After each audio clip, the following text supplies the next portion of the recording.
Well, welcome to I Love Gay at Home, and we're here with Cathy Renna. Cathy, how are you? I'm hanging in there. How are you? Hanging in there as well.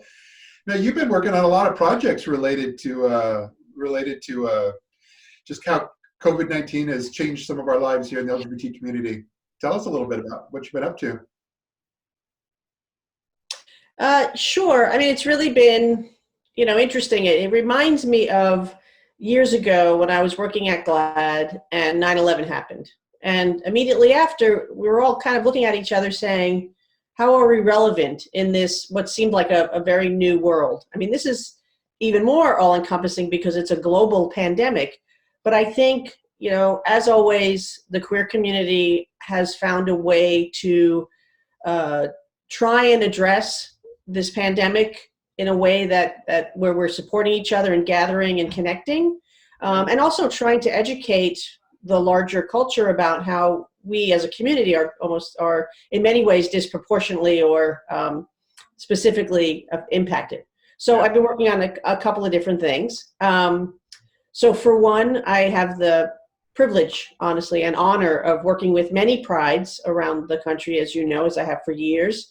Last year, I had the thrill and exhausting responsibility of working on media for World Pride and Stonewall 50 here in New York City.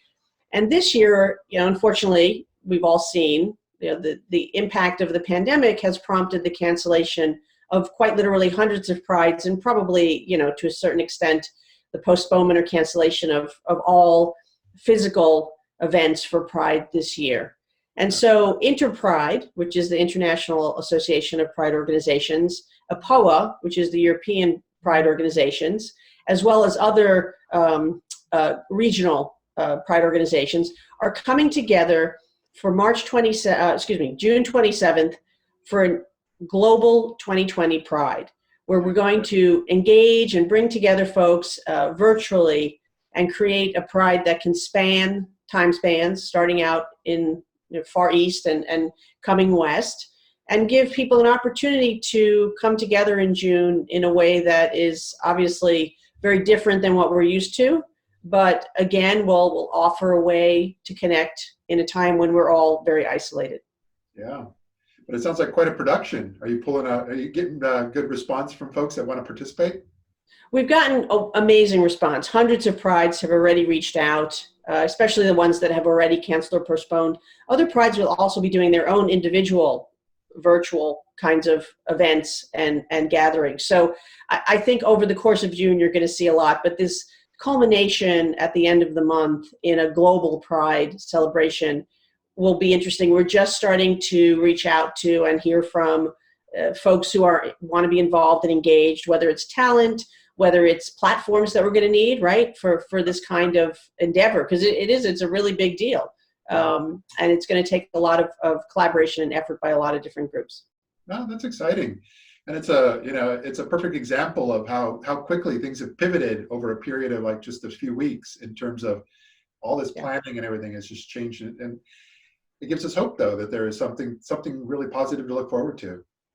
Well, I think that's right. And I think it's also interesting because we as a community have always, and you know this better than anyone, for us, social media and the ability to use the internet as we used to almost kind of glibly in the early days of the internet that it was the one place you could be openly closeted. But it gave so many in our community the opportunity to find other people, find organizations, find information, and understand that they were part of something much larger and really address that issue of isolation. I mean, I worry about young people who are living with families that reject them for being LGBTQ and now being isolated with those families. Yeah. I worry about seniors who are individually isolated and who can no longer count on folks. And so groups like SAGE, LGBT Services and Advocacy for Seniors here in New York and around the country, has modified their SAGE Connect program so that instead of being able to sort of literally visit and sit and interact with our elders, they're at least connecting with them virtually, providing the tools so that they can do FaceTime or Facebook Messenger, or find a way to interact and not be super isolated, and also importantly, get them medicine, food, things that they really need to survive this when they're living on their own. Yeah, that's amazing. But you got quite the roster of clients you work with. Are there others that are impacted and that you're kind of working through crisis management for? Yeah, I mean, I'm super blessed, as I say all the time, to be able to work with such a variety of organizations. I'm working with the National LGBTQ Task Force on their Queer the Census project, which, again, super impacted by the pandemic.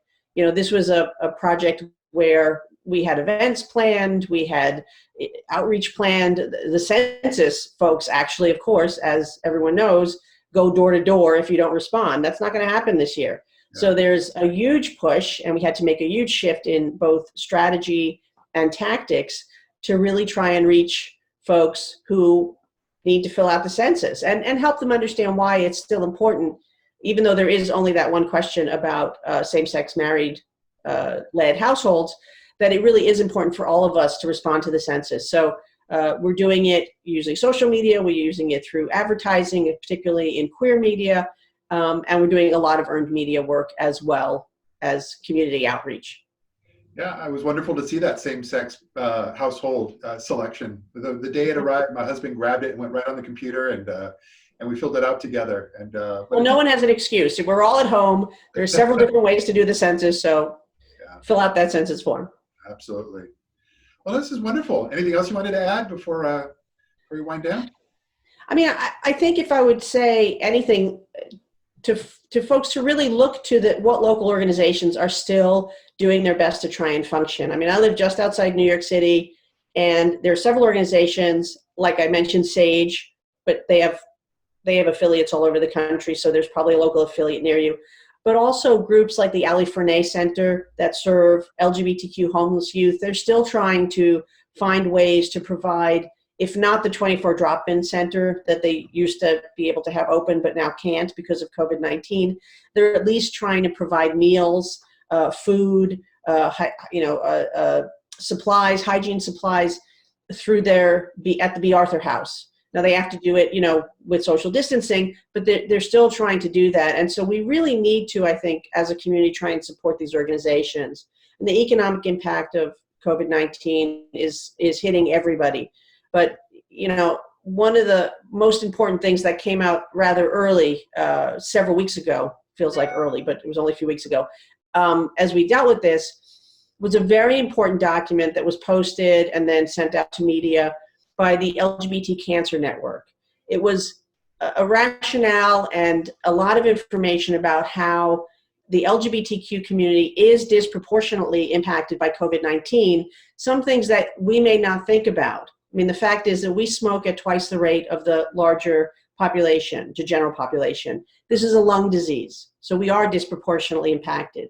We experience health disparities, particularly those in the trans community. We experience higher rates of homelessness. So we really have to be, I think, much more aware of how this is affecting our community, and hopefully through, the what's more like crisis work, as you say, working with some of these organizations, but also the hopeful work, the work organizing around this global pride on June 27th, are ways that we can get through this together. Yeah. Well, fantastic. You're doing great work, and I look forward to being a part of it all with you this year and seeing you when we're able to reconnect again in the real world. So anyway, I really thank you for being here with us. And right. Exactly. We got cut off a little bit there, but thank you again, and look forward to chatting with you soon.